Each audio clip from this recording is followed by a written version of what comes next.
Welcome back, ladies and gentlemen, to episode number 297.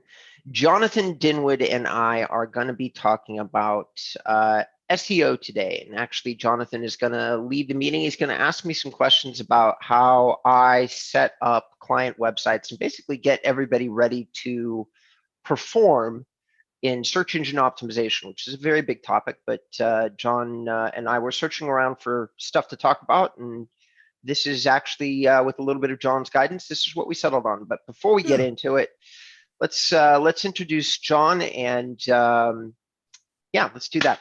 John? Yeah, sure. Thanks, Robert. I just thought it'd be a great subject because, you talk about your company and inbound marketing, but what is inbound marketing, and precisely how do you link inbound marketing to what you do for a client around SEO? Kind of peeling. I've just lost the metaphor, but we're going to look behind the curtain. That's it, behind the curtain a little bit. So you've got a new client. They've run you up. You've had one of your detailed discussions with them, and they've decided, to go with one of your mid-level plans. They've pulled the trigger, they've signed the contract, and they've got a mediocre website, and they want you and your team's magic, Robert. How does the process start? Well, first of all, if somebody is signed up with somebody else and they've got themselves a mediocre website, most likely I don't do any business with them. If somebody is working with Sierra Interactive website or a real estate webmaster's website, there's a chance that we could do business with them.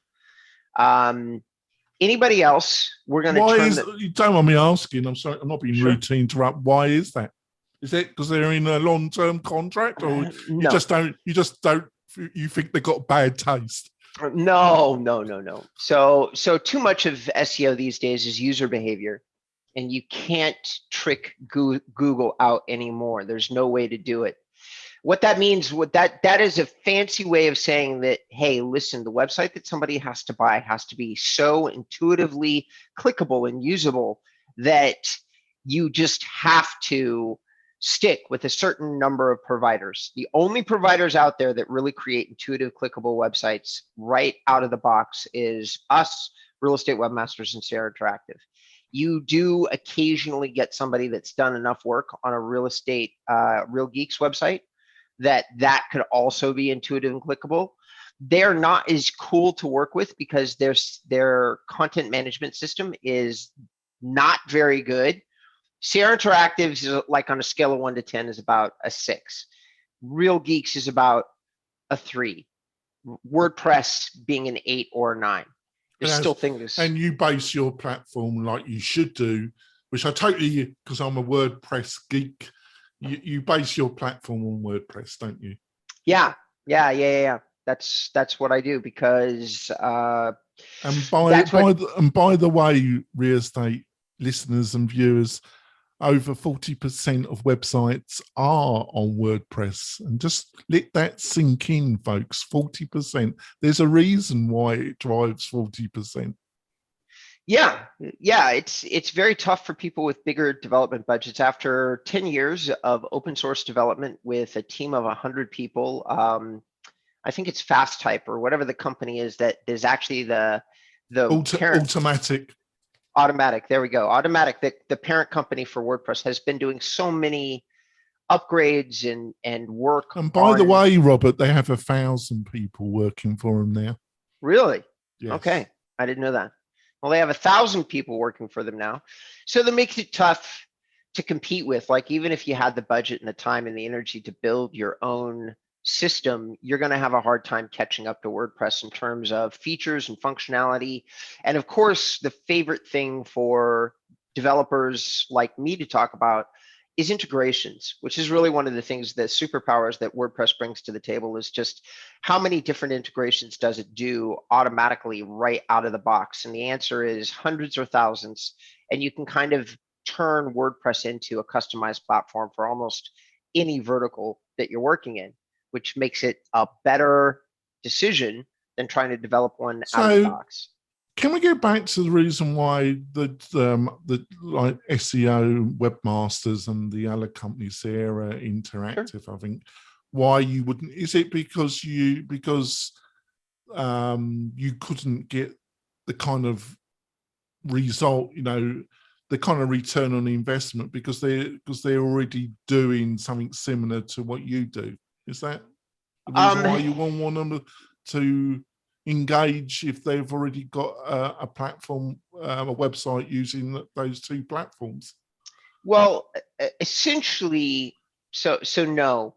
So real estate webmasters and SEO Interactive make the fastest search-based, like search system-based websites that are out there. They're also the only people that intuitively build the UX or the internal linking in such a way that the websites are going to be really, really good for SEO.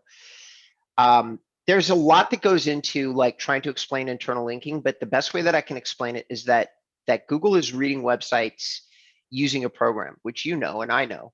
And the program isn't very sophisticated. It hasn't actually increased its sophistication over the years. It's basically a very small program that is euphemistically called a spider. The spider reads 3 pages deep. That's it. Doesn't read 10 pages deep, doesn't read 50 pages deep. It reads 3 pages deep. So any page on your website needs to be 3 crawlable links from any other page on your website, effectively. Most web developers don't get this very, very simple concept done correctly. That is usually right there. That's something that most people are getting wrong, which means that no matter how brilliant your website is, oftentimes it's not very readable for a search engine. And if it's not readable, all the other metrics of SEO, such as usability or backlinking, it doesn't really matter. If Google can't see the page or see the page easily, you're not going to get very good SEO for your site. So the people that consistently make really readable websites are SEO Interactive and Real Estate Webmasters. Now, Real Geeks does usually, but Real Geeks is letting their customers dictate a lot of their user navigation. And that's where they fail occasionally, is that their clients don't understand how to build the site. They're using 1 or 2 or 3 vendors that Real Geeks is recommending, and those vendors don't necessarily know how to read the site correctly. And then all the other vendors that are out there, like all of them, Agent Image, Luxury Presence, anybody that's big that you guys have probably heard of who are listening to the show, no, they don't focus, track, nor pay attention to most of this stuff. They're instead focused on branding or visual elements on the site that look really cool to you, but you're not looking at what is the most fundamental or foundational things of building a real estate website, which is it readable? Can I understand it? Does it work well on a cell phone? Those are basically 3 of the primary drivers for website performance in the real estate space right now. And many, if not most, real estate web providers are skipping through them.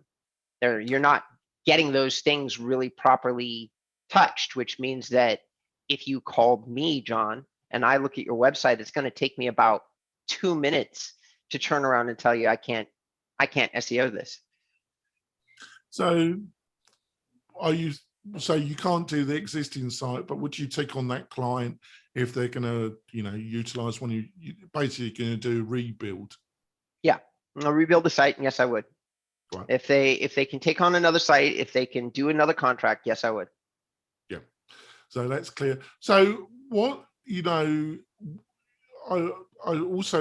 only surmising this, that the other really top area is linked to what you've just said, is that these sites really have to be top notch when it comes to mobile, because and showing up when a geo search is done, when somebody's searching in the area that the agent operates in, that it shows up in search and it really performs really fantastic on mobile. Am I correct about that? Oh, good Lord, yes. So when it comes to mobile phones, there's a few statistics that we've watched started to change in the real estate marketing industry. And there's probably other marketers out there that have access to bigger data pools than I do, but there's not many at this point because I have like 150 live clients. And what I'm noticing happening is that the more mobile friendly our websites get, the more leads that we're generating off mobile. My clients that are doing direct advertising campaigns, we're getting 30-40% of our leads off mobile phones, like off people using their cell phones. This is a number that's increasing considerably, and it's increasing every day. In other words, people are getting more and more comfortable registering on mobile phones, like a lot. And so that's a conversion metric. So, but here's what's really important. Google can't see the conversion metric, and they don't care about the conversion metric. So I'm telling you, the listeners, and you, my co-host John, that from a conversion standpoint, from a I own a website standpoint, it's really important that you think about mobile, because that's how you're going to get a certain percentage of your leads. But on top of that, what Google is looking at is they're looking at performance on mobile, which they can see very clearly. They can see how long somebody stays on your site and how many pages they look at, and they're starting to treat it as a separate performance metric. The higher the performance metric is, the better that you're going to do in SEO. So in other words, if you have a website that does really, really well on mobile phones and okay on desktop, you're probably going to do better in SEO right now than if you have a site that's doing really, really good on desktop and not very good on mobile. And Google is starting to weight that performance criteria more and more. So we personally, about 2 years ago, we took a leap and we stopped doing these old boomtown types of sites that have hundreds and hundreds of links on the homepage, and went to something that is called like a funnel navigation, which is where you only have guided navigation from the time that you open the site. There's not all these drop-down menus that somebody can select from. We drive the experience the same way that Apple does with its products, because we were noticing that that is the only way to build a really solid mobile product, is to send somebody down a guided path. And that's what we do. And it actually, it inherently goes against my personal philosophies, but from a performance standpoint, I thought that was the way to go. And what we're seeing in terms of our results is saying that it was a good guess. So I'll be correct in saying that when it comes to people utilizing, visiting an agent's website, it's almost totally dominated by mobile. Would I be correct in that? Yes, it's getting there. Yes, it's getting there. Now we know, I know, and you know what we mean by mobile friendly. You just touched the navigation aspect of that. Are there any other aspects that you want to point out before we go for our break that are important when it comes to being mobile friendly? Yeah, I think that people have to get rid of, mobile friendly is a very, very tricky subject. Yeah. Because there is a lot of things that I don't like. Understanding, like, really deeply fundamentally, the big boys, the YouTubes and the Googles, they're really dominating when they say you have to be mobile friendly. Because to make all, like, if you're a video like provider, as an example, like TikTok, to say that you're going to do all of your videos in a super friendly compressed format is a big requirement for a technology provider. You're spending a lot of extra money to deliver video that way to a consumer on their cell phone, which kind of means that these big guys are raising the bar in terms of how much money that you need to develop a new technology product. As an entrepreneur and somebody who's never been, like, I don't do investment capital. What are those guys called? VCs, your bootstrapped. Yeah, VCs, things like that. I don't do that. And a lot of entrepreneurs I know don't want to do that, because you don't want to give up control of your business. So it's really frustrating for us to say, oh, if I wanted to start a tech company that did video, I need 10 million, easy, no problem. It's like, So that kind of mobile first thinking is a little bit frustrating. However, what I'm gonna say to everybody is that despite that frustration, that's kind of what you have to do with your mobile friendly first websites, is you have to plug in things like YouTube. And if you're going to do video, you do YouTube, and you make sure that you're using one of the main WordPress image compressors if you're going to do images on your site. It's weird because on the one hand, having good images and unique images is even more important than ever, John, from a content perspective. But on the other side of the coin, making sure that those images are easily digestible in mobile formats is another really big Well, in a criteria. way, it's going back to the early days, because, you know, maybe this will change when 5G is, but you in some ways, you're going back to the early days of web design, where really compressing your image size and really being religious on the page sizes of key pages. Used to spend a lot of time on that. But then that didn't become so important. But because of the dominance of mobile, especially when it comes to a real estate website, it's literally you have to go back in time, because the bandwidth restrictions that these devices have. But like I say, in the next few years, that might change a bit, because you've got like technologies like 5G, haven't you? Yeah, very much so. And I'm gonna add on to, for you personally, at the very tail end before we go to the break. So we've been doing this 3 years. Where summer 2018 was the first one. Oh dear, there you go. Time flies by. We better. I'll do the. We better go for our break. We'll be back in a few moments to Thank you, everybody, for listening. We appreciate it. this whole area of SEO. We'll be back Okay. in a few moments. We're 3. coming back. Robert is. We've been doing this show 3 years together, and he puts up with me. There we go. I think we've come to an understanding. So we talked about mobile now. Like with the Mailrite product, you know, we use Facebook, we drive traffic to the website, but we provide a WordPress website, but we don't spend any kind of the resources and the time and energy that you and your team do when it comes. So you've got to, you know, to convert people, you've got to get them to your website. Mm-hmm. So what are some of the key SEO inbound marketing things that you and your team do to get traffic to your clients' websites to convert them? So I think that one of the big things that we do is, well, we do a lot of things. There's not a couple things. There's a huge amount of things. One of the things that we do is we do maps. We leverage maps heavily. The maps that we leverage we do something called a zip code map, which drives a lot of traffic.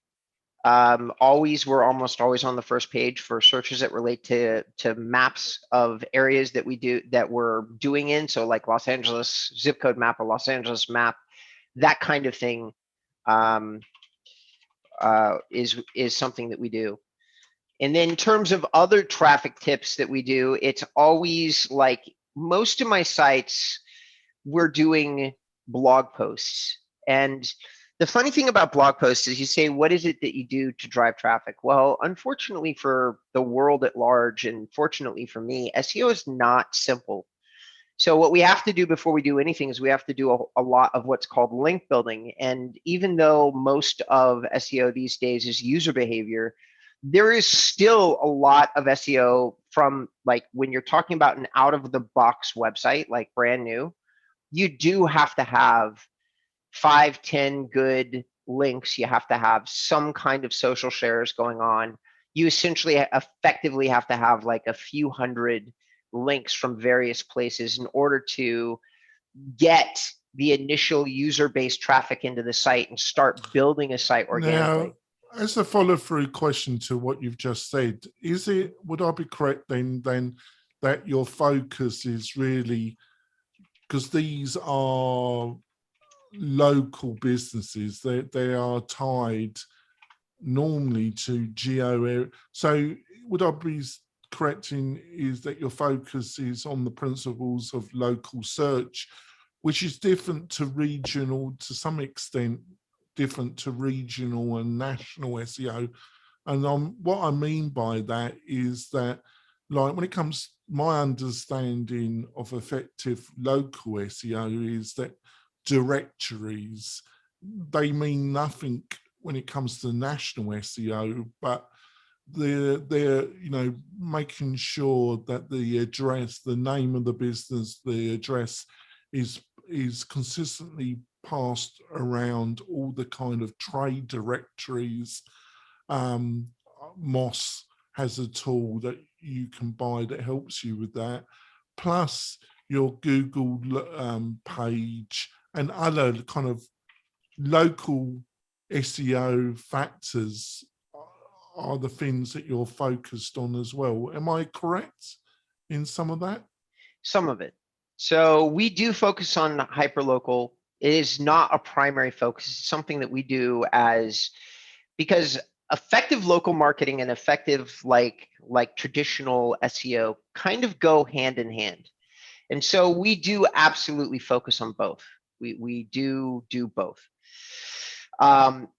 But to say that we focused more on one than the other would be false, because unfortunately, local SEO really requires our clients' participation a lot for them to be like successful. Reviews, quantity reviews, quality reviews impact very much where you're going to stand in your hyperlocal search rankings. Right. So I can do the directories that you mentioned, and I do the directories, and the video stuff that we push is also a huge local SEO signal, because Google looks at the geotag metadata and attaches that metric to your Yes. overall Google login and your Google account. So what we hammer on or drum on here all the time, that local video impacts your local search rankings as well. So all those things, but you know what? Most of my clients are not reliable when it comes to gathering reviews and getting them on their Google profile. So Well, do I? they need the MailRite platform that would help them generate reviews, wouldn't they?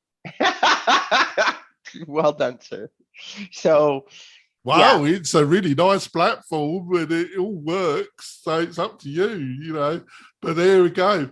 But so to get serious though, what you're saying is that reviews and having some form of plan, having some form of process that still happens even when the agent is really busy, it will help enormously, and it's something that a lot of agents struggle with. Is that the crux of what we've just said? yeah. I mean, essentially, yes. I think that yes.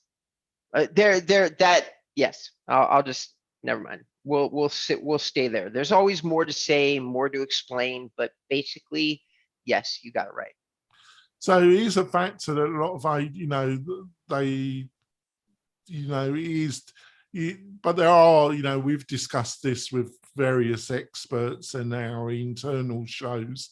There's various methodologies. There's plenty of coaching out there that tells you when it is the right time, normally at the end of the transaction when the client is on has a lot of goodwill to the agent if the process has gone correctly and there hasn't been a lot of ill between the agent and the client. But if it's gone through the normal process, that's when the client is the most happiest to give reviews.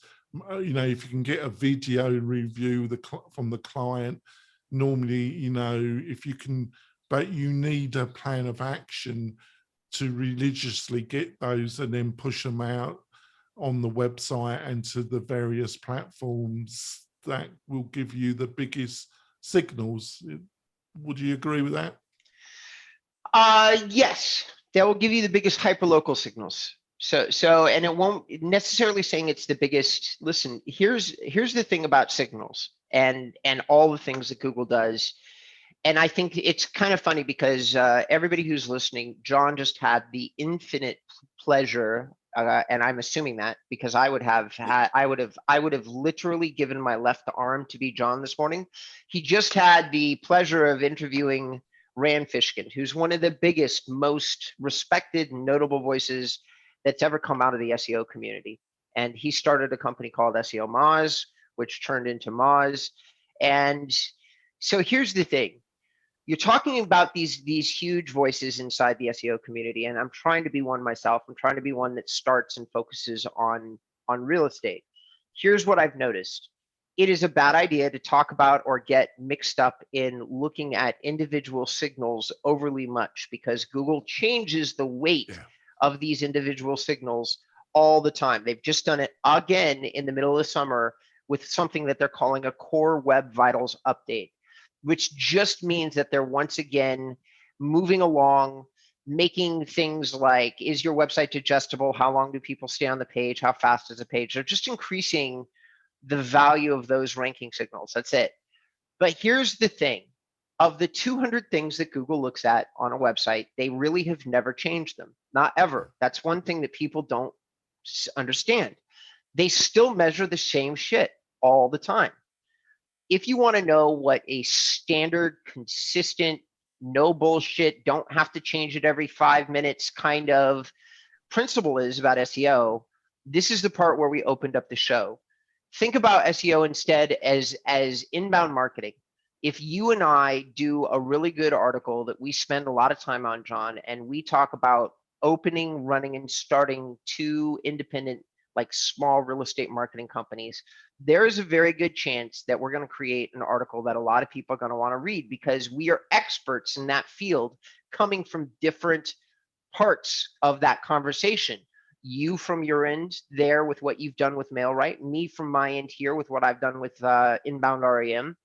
And guess what? People will read that article and they'll find it valuable. Now, let's just say that we update that article once a year, every year. We get together, we put our heads together, and we make sure that the information is fresh, that it reflects our viewpoints.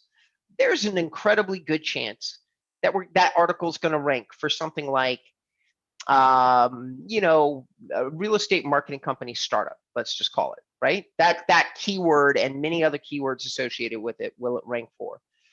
The concept of inbound marketing is creating a piece of information that is so good that people are going to get answers from it. They're going to learn from it. That anybody that has the question roll off their lips that looks at your article is going to see something valuable there. And that is something that most people don't do inside the SEO space. They hire $15, per article writers off Upwork or wherever they find them. And they go, oh, but I'm doing blog posts. No, you're not. You're hiring somebody to regurgitate things that they're reading on blogs like mine, like where it's easy to interrupt because we need to wrap up. Hopefully you can we've still got time to do some bonus content because I've got a really interesting question to ask Robert in the bonus content listeners views. But just to comment on what you just said, I found it with my other business, and you could fault me with MailRight, but we're going to change that pretty soon, is there's no point in writing articles or getting somebody to write articles if you don't do the best basic SEO research. Either you hire somebody that can do it for you, or you learn the basics yourself, because to use the metaphor, it's just pissing in the rain otherwise, isn't it? Yeah, I think so. I think that just like any other skilled marketing endeavor, SEO is definitely one of those things. There's just too many details for the average person to put together and learn. I try really hard to just get my client, like what I do for my clients really is they still have to do some work. My clients still have to do like video and things. And that's what confuses people. It's like, well, what am I hiring you for? It's like, well, you're hiring me to manage the 200 signals that you don't understand. that Google is looking for, because I'll take that video and I'll make it successful. If you produce that video on your own and post it somewhere, nobody's ever going to see it. Right then, I'm going to do the wrap up because I've kind of been interviewing Robert actually. But I thought hopefully if you enjoyed this. Now, can you do us a favour, listeners and viewers? Because, you know, if you've been with us and some of you have been with us for over 3 years, two things. One thing is give us a bloody review on iTunes. I know it's a pain in the posterior, but if you can do that, it really helps the show. And if you've got any questions or feedback, please either leave them on our Facebook page or our YouTube channel. We're easy to find, and we love to get more engagement from the people that regularly listen from this show. So there are only two really easy things to do. So we'll be back next week. We've got some great guests for the whole of July. I'm really looking forward to some of the interviews, and please join us on our bonus content, which we're going to do after we finish with the podcast, which you'll be able to see on the Mel Wright YouTube channel. And please subscribe to the channel. That really helps the show. We'll see you next week, folks. Bye. Bye. So, bonus content. So, I've got a question, but it's good news for you and your company, really. Okay. Robert, why, you know, I can understand agents get busy. You know, it's a stressful, and sometimes they don't, you know, either they don't have the time, but they've got the resources, or they've got the resources and haven't got the time. But I'm talking about brokerages. I'm talking about national franchises and regional brokerages, large regional brokerages. Why are so many of their websites, to be frank about it, Robert, so awful, so shitty? Well, it's kind of funny because I think that a lot of national regional brokerages like Robert Refkin, who I think is a brilliant guy, and he created a good mobile app. But here's the thing about real estate websites: when you run out there into the world at large and you try to— Oh, first of all, I'm sorry to interrupt, Robert, but would you agree with the overall statement I've just made? Absolutely. Right. Most of these regional, I think the best of the regional websites is probably Compass, and I wouldn't say that I feel like they're better. So I'm using the top example for somebody who's built a very large national website that's well regarded. That would be Compass.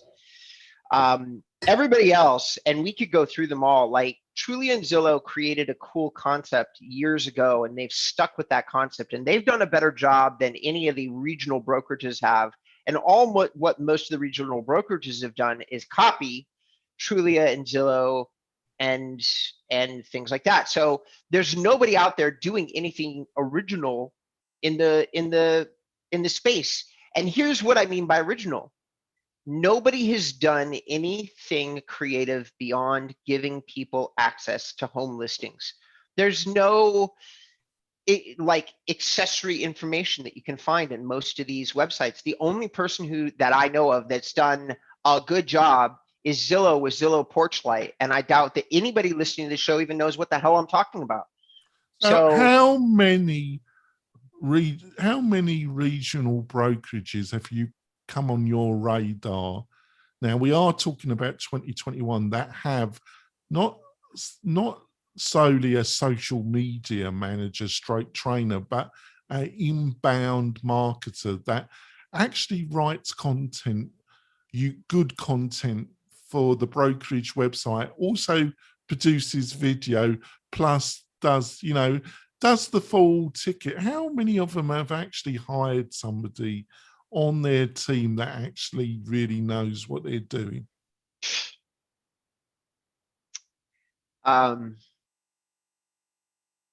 1 in 200 or 300, maybe. There's a couple of people, like we met with Chris. I think that guy really knows what he's doing. Yes. Remember Chris? Yes, I do. That's the first operations guy inside the real estate space working for a brokerage that I had met in a very long time, that knew at an inherent way what you should be doing. I can't think of anybody else, John. that I've met in the 3 years that you and I have been doing business, there's a couple of guys that I can't name right now that have called into me who are very high up on some of these national companies like Zillow, and they're very clever. And I think that's half the problem, is that the big boys out there like Zillow and Red, when they meet somebody that has a lot of talent, they scoop the talent up and do what I like to say, mothballing them. Like they scoop these guys up who are probably entrepreneurs who started, like Grant Gould.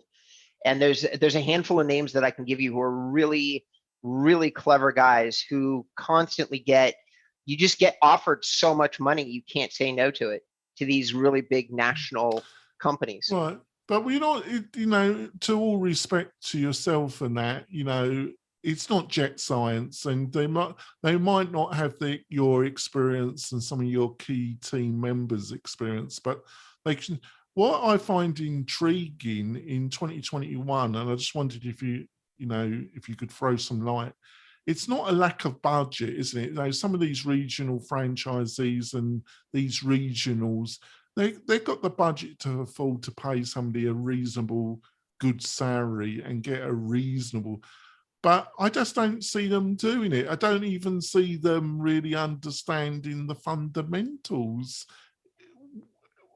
I'm puzzled because this is important, isn't it? This is going to make a real difference to how much the brokerage, and especially, I can only see things getting more and more competitive to independent regional brokerages in the next 3 to 4 years. I can only see the frog in the water being boiled more effectively. So that there's a 2-point. One, do you agree with that? And secondly, you got any insight why they're still not getting it?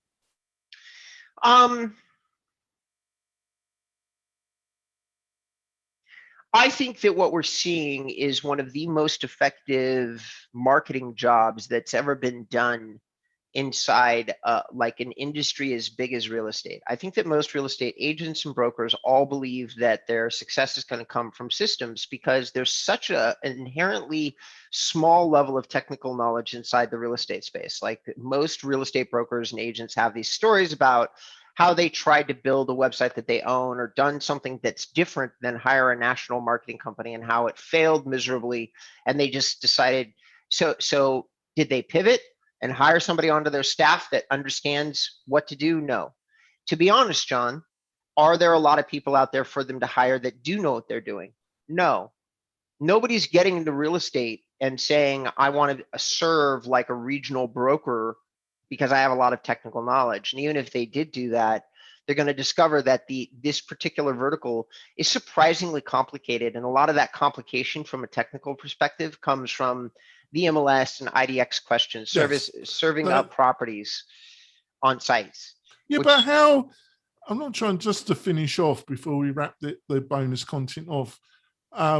This is totally, because I am not ID. We offer IDX, basic IDX integration on our basic plans, our website plan. It's through IDX Broker, and I understand that's the provider that you use, but in no shape or form do we offer the custom integration than what you and your team. But in the world of Zillow and Trilio and Realtor.com, how important is it to have IDX integration on, or is it more important to have good maps and show, do show the properties that you're viewing, but have, really great virtual tours and videos of the property and good quality photography and a good write-up than just having a feed on your website? Well, there's a handful of high-end luxury agents in Thousand Oaks and in LA that have done a pretty good job of creating really great content with a fairly poorly integrated IDX feed. And those people are the exceptions to the rule, not the rule. So if you put good enough content on your site, do you need really great IDX? No, you can just simply have a feed, and people will find it, and you'll do some lead generation. If you want a lot of lead generation, if you want to really excel inside the space, you do need well integrated IDX, because in my experience, where you collect leads on a real estate website is actually through the IDX. Now, there's exceptions to every single rule, but if you're trying to say you want a consistent lead generation effort across every marketplace that there is in the US, I would absolutely pin my answer on yes, you need solid IDX integration. Right, that's great. I think it's been a great discussion. Hopefully Robert agrees. I think we've covered some really, I don't think you would find this content on any other real estate podcast. That's why I think our numbers are still growing. We have great guests and great internal discussions. We'll see you next week, folks, where we have a great guest to speak and discuss with. We'll see you soon. Bye. Bye.